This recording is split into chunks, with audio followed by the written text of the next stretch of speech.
Kw'izina rya data n'irya mwana n'irya mutima mweranda amen. Bene wacu dusangiye ukwemera muri Yezu Kristu ndabaramukije. Mw'izina rya Yezu Kristu nitugire Kristu.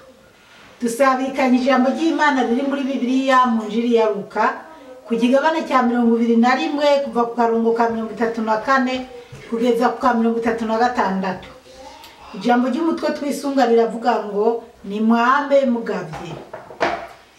Ni mugabe imitima yanyu yoye gutimbishwa n'ubuhumbu, ukuboregwa n'umwitwarariko w'iby'ubuzima, ahandi ho wa musi wohava ubagwako giturumbuka nk'umutego, nkako uyo musi uzogwa ku bantu bose bo kw'isi iyo iva ikagera.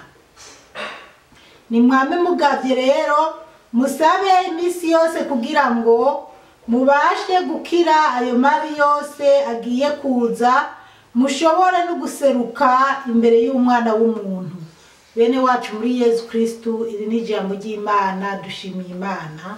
Aleluya, amen, aleluya, aleluya, amen, amen. Bana b'Imana, ijambo ry'Imana tugiye kuzirikana, iri jambo ry'umutwe rirakomeye, ni Yezu atwigisha, ni Yezu atwibira ibanga, ni Yezu atubwira ngo nitwame tugavye, ni mwame mugavye, nitwame tugavye. Aleluya, amen.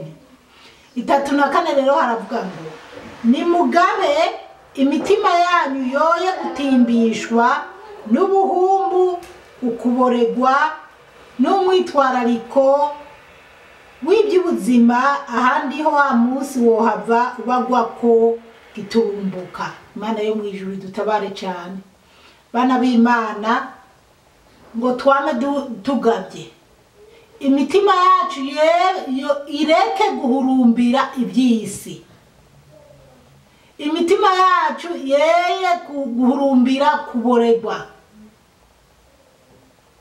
Buriya rero hari amadini kabisa yigisha kutanywa inzoga kandi batigera banywa inzoga. Batigera banywa inzoga.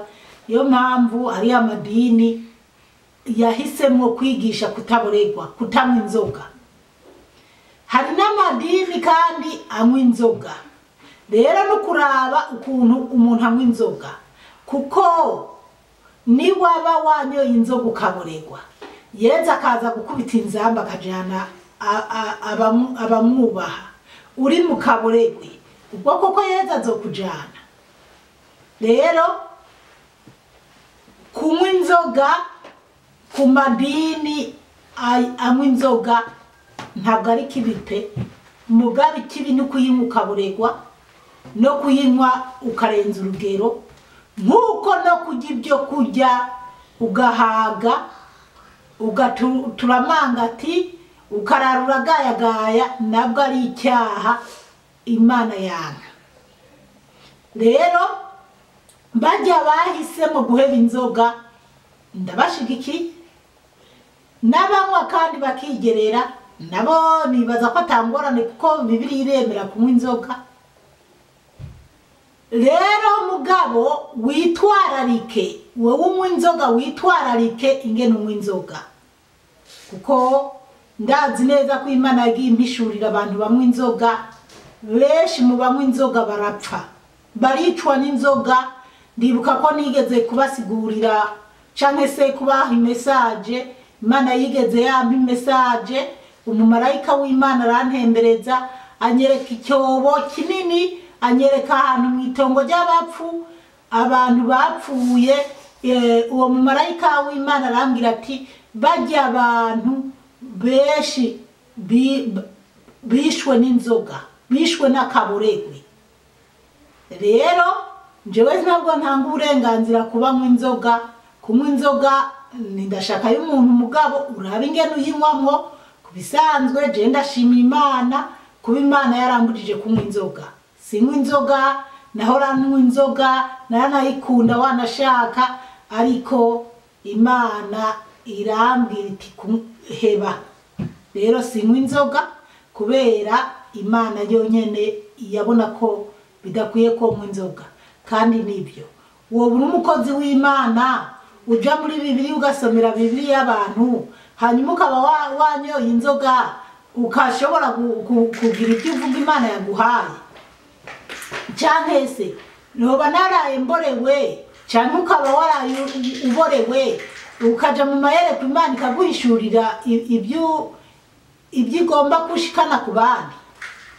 Inzoga rero ubishoboye woyiheba, kuko nubwo hariho amadini atabuza kunywa inzoga, harimo abantu bigira inama yo kuziheba babonye ingene biba bimeze. Nka jewe ndafise bene wacu ngo tuvukana banywa inzoga kabisa, bazikunda, mugabo bo nyene bararaba batatu nta byiza by'inzoga. Murashima Imana kabisa, kandi nubu n'abataraheba kunywa inzoga nama ndiko ndabasengera nabone umunsi ntazi Imana izokora icyo gitangaza. Rero nukuraba ingene tugomba kwitwara abana b'Imana. Ibaze nyimba Yesu Kristo atubwiye ati twame tugabye imitima yacu ntituyishire kubyo kuboregwa, imitima yacu ntituyishire kubyisi. Mugabo ugasanga abantu benshi muri iki gihe birukiye ibyisi. Mwumva none turiko turagenda kimwe na Yesu. Jewe aha hantu turahasubiramo. Ni mugabe imitima yanyu yoye gutimbishwa n'ubuhumbu. Nubwo nagiye kukinzoga cyane, ubuhumbu cyane cyane butegwa n'iki? Ubuhumbu burategwa no kuboregwa. Yesu avuze ngo imitima yacu ntitwishinga ubuhumbu. Ubuhumbu n'ubusambanyi, ni kurenga ibigo.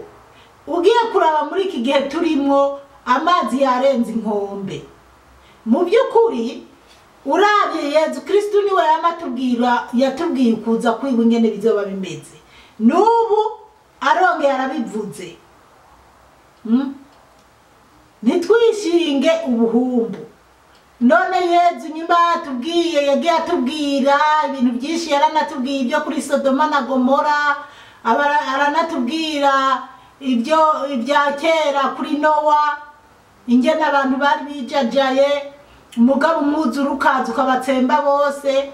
Ibyo Yesu Kristo yagiye atubwira ntabwo abisi turukunda kuvuga ngo ibimenyetso by'ibihe mu byo Yesu yavuze byose ngo byaramaze gushika. Ariko mu by'ukuri byarashitse. Ibyo Yesu Kristo yatubwiye byose byarashitse. Yesu ashatse gutwara ishengero n'ubu yoritwara, kuko ibyo yaduteguje byose byarabaye. Si ibi byo n'ubuhumbu, ukuboregwa n'umwitwarariko w'iby'ubuzima, ahandi ho wa munsi wohava ubagwa ko giturumbuka. None ubuhumbu Yesu yavuga bwari ubumaraya, kwari kurenga ibigo, bwari ubusambanyi, harimo n'ubutinganyi. Ubutinganyi bw'abagore n'abagore cyangwa abagabo n'abagabo. Mugabo byaramaze kurenga inkombe, kuko nyimba uyu munsi oni ishigikiye kw'abana batoya biga muri primaire bagira imibonano mpuzabitsina. Oni ikabishigikiye kw'abana b'abageyi, cyangwa se abarezibiyene, mbese abakobwa ku bakobwa, abahungu ku bahungu, abana batoya. Ibyo mu byo Yesu Kristo yatubwiye nta byarimo. Mugabo urabye ibara ryaraguye. Hanyuma ibi byose bikaba biriko biraba kubera iki? Kubera abantu mu isi barijajaye, baranezerewe, bumva ko mu isi amaraha yose y'ibyisi boyikwizako. Ariko si byiza, kuko inyuma y'ibi bintu by'abazigisha abana ku mashuri hazoba ibibi bibi cyane bitigeze bibaho. Kuko abana bazotwara inda bakiri batoya. Murazi hariho abana batwara inda ku myaka 10, abanzi cyane ku myaka 13. Ariko nk'abantu bari mu bihugu byo hanze ibi bihugu biteye imbere umwana w'umukobwa aja mu maregre afise imyaka 8 bisigura ko agiye gukina ibyo akina n'abandi bana ashobora gutwara inda ako nakambaro kibara nuko nyine kuri ayo mashuri naho bafise ibindi bintu baba bariko barabigisha abana benshi ku myaka 10 baba bagiye mu mihango y'abakobwa iryo nibara umwana w'imyaka 10 ashobora kuba yotwara inda rero bana b'Imana ni Yezu Kristo atubwiye ngo twame tugabye abana batoya nimbare amareta ariko arashigikira ko baja mu mahano nkayo y'ubumaraya nk'ubwo abantu mw'isi bakaba bari kuduza amabendera bishimiye ibintu by'ubutinganyi ibyo si barajyaguye none murumva bo kuri Sodoma na Gomoro abo bariya bakera kuri Nowa ibyo byose samahano noneho rero duce turaba urebye ibintu biriko biraba mw'isi by'imiyaga hari igihugu mw'iyi minsi ndanakibagiye abantu bari gutikira n'umuzure w'amazi ku buryo bamaze kurenga nyimba ari miliyoni zingahe zirenga 3-4 mu gihugu muri hari ikindi gihugu ndanakibagiye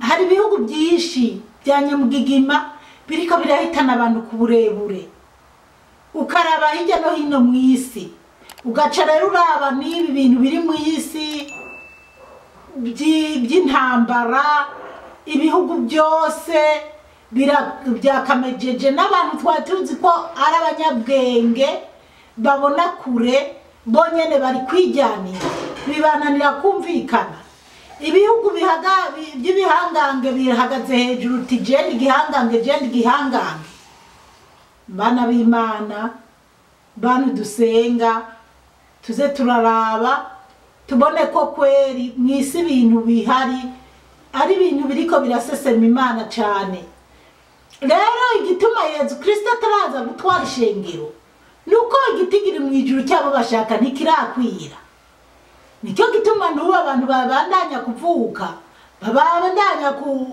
kubaho kugira umukama Yezu abandanye gutoramwo abo kwiza igitigiri mu ijuru ubwo rero gerageza nawe ube muri bazima Yezu Kristo yo kubita inzamba akaza kujana ishengero nawe akakujana none Yezu atubwiye ngo nitwame tugabye kugira wa musi uzoba abantu babaza gutega barabizi igikoko kigwa mu mutego kitari kiteguye ibintu nk'ibyo rero Yezu atubwira nitwame tugabye uyu munsi hirya no hino ku isi hari abahanuzi bahanura by'ukuri batariko barahahamirinda bavuga mu by'ukuri ubuhanuzi buba buvuye ku Mana n'abandi benshi bikitse mu kiza kugira barondere iby'amahera ariko rero muze muraraba baje baza bavuga ngo zana amahera canke ni muhimana ibi nimugirire ibimana nimugirire ibimana nukuraba abo bantu rero babahanuzi abaribo bana b'Imana nukuri isigeze kure Yezu Kristo ntabwo yigeze atubwira ko hazoba abagore bagira amamariage n'imbwa canke abagabo bazogira amamariage n'imbwa canke n'ibindi bikobwo ibintu nk'ibyo ariko uyu munsi umuntu w'umugabo akaja kuri televiziyo agapfunga impeta n'imbwa akanezerwa akayambika impuzu z'abageni ibyo rero nibara ntaho byabaye niyo mpamvu abantu turi muri generation ya Yezu Kristo dufise urubanza runini kandi na Yezu yarabibwiye abariko baramubaza hamwe yababwira ati ni kama nyimba ari n'umwamikazi w'Isheba yavuye yava akaza kuraba Salomo ati rero abantu bamwe dukeneye ikimenyetso mugabo ibintu nk'ibyo abazi abasoma Bibiliya canke bakunda kuja gusenga murabizi twame tugavye rero kugira ngo Yezu niyaza kujana isengero uyo munsi azoza asanga twiteguye. Abantu benshi twibereye mu miseyangano yo gushaka amafaranga, uguhemuka. Ugiye mu bitabo usanga intumwa za Yezu Kristo zitahari zihahamiye kuronka amaviza canke kuronka ubutunzi, gutunga niki, bavuga ijambo ry'Imana ariko ntibari bahahamiye ibintu by'amatungo. Mugabo uyu munsi abavuga ijambo ry'Imana baza bavuga ijambo ry'Imana baryoherereza abantu ko bagiye kuronka amaviza, ko bagiye kuronka abagabo, ko bagiye kuronka amazu meza. Imana idutabare cyane. Kandi ugiye mu ntumwa za Yezu canke mu bavuga butumwa ba mbere, ntawe wasanga abantu bariko barabwira abantu ngo nimwitegure mugiye kubona amaviza, mugiye kujana, mugiye kuronka ubutunzi. Nta buhanuzi bw'ubutunzi bwabaho, bwari ubuhanuzi bw'ijambo ry'Imana. Ariko Imana idutabare cyane. 3:5 haravuga ngo nk'umutego wa musi wohava ubagwako giturumbuka nk'umutego.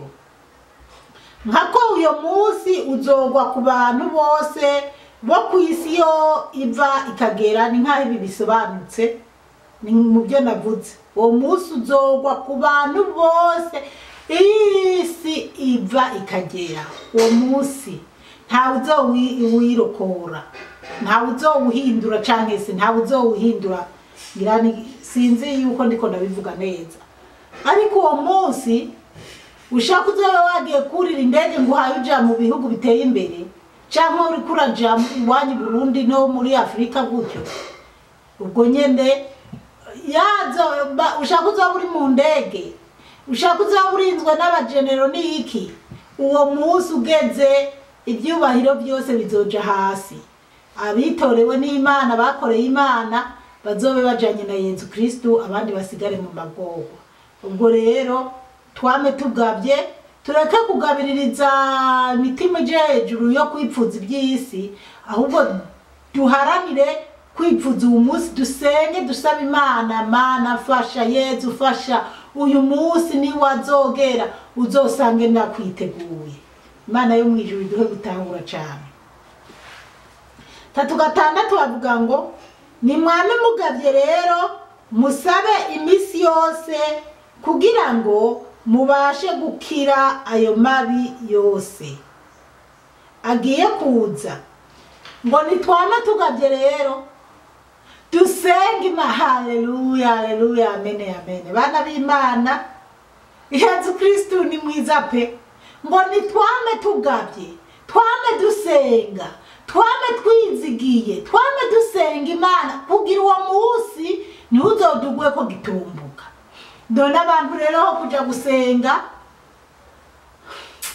Bana b'Imana, urumva nanje hariho n'ibyo mba mbona mu muryango wanje nkibaza, none Mana ndabigenze gute?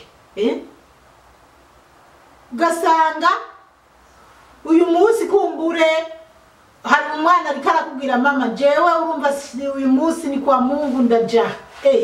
Uraja? No, tugomba kuja gusenga cyane. Jane ukuri hari ibintu nyene mba nibaza nkabwa oya reka ngende nkanje ndi n'abana turi mu makorari turaririmba, mugabo ugasanga ndetse kuja gutegura kubera ikindi kintu runaka cyangwa umuntu yantumiye hari pati ishushe ho kugira ngende gutegura indirimbo zo kuzoririmbira Imana zo guhimbaza. Ngiye mu gutigita nuko umuntu runaka arakomeye yantumiye. Bana b'Imana, dukwiye kuja mu bintu by'amapati by'imisi mikuru, ari uko ari ibikorwa twiyemeje gukorera Imana tuba twakoze. Nyimba uririmbira Imana nko kuwa Mungu, ugasanga hariho umunsi mukuru runaka w'umuntu runaka yaragutumiye, ibintu birashushe, ugasanga ati ntacyo.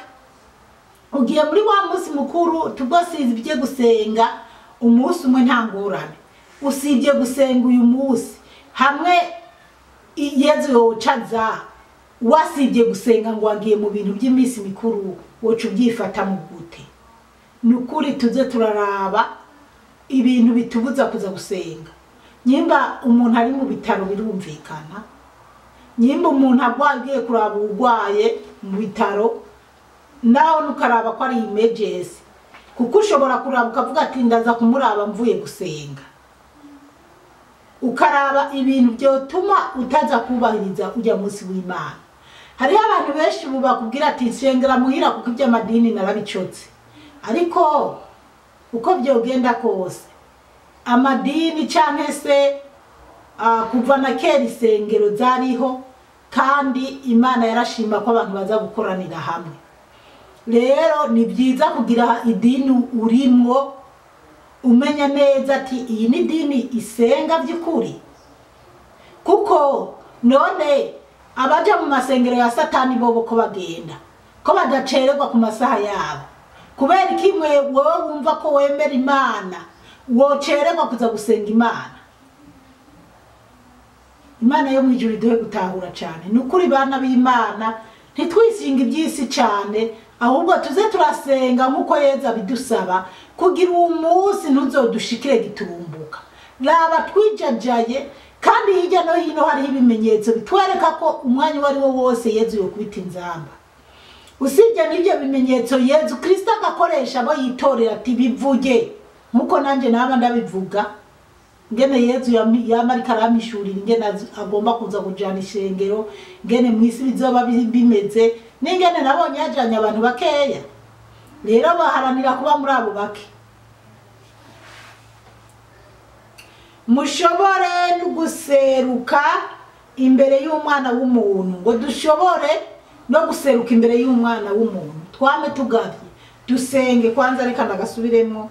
Ni mwame mugavye rero musabe imisi yose, dusenge imisi yose kugira ngo mubashe gukira ayo mabi yose agiye kuza. Ngo kugira tubashe gukira ayo mabi yose agiye kuza, azoba ari umunsi mubi ku bantu batemera Imana, ku bantu batasenze, ku bantu batizigiye, ku bantu bihaye kwibera abanyabyaha bo mu isi.